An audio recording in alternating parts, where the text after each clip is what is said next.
My brother is an a-hole and has made my life hell since I can remember. I gray rocked him as soon as I understood the concept and have been no contact with him since he moved out of my parents' house. My sister was getting married, so I checked to see if he was invited. He was. I RSVP'd my regrets. My sister and parents came by to talk me into attending, promising he would be on his best behavior. I said, F no. They begged more and I refused. They asked if there was anything they could do to convince me to go. I said that if they gave me $1,000 each, I would return if he left me alone, but they said no. Eventually, they came back with $2,000 in an envelope. I was at the wedding venue with my wife, talking to my parents, when my brother arrived. He came right over and called me a slur for a homosexual. My dad's head just dropped. I took my wife's hand, and we went out for a night paid for by my parents and sister. We were already dressed up, so we had a fancy night out with our phones off.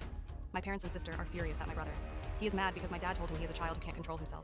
My brother is mad at me for being a baby and not being able to take a joke. I really don't care. $2,000 isn't a lot of money, but it is enough to sting. Maybe now they'll listen when I say, I do not want to be around him.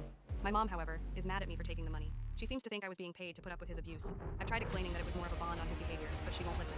Am I the a-hole for taking the money and leaving?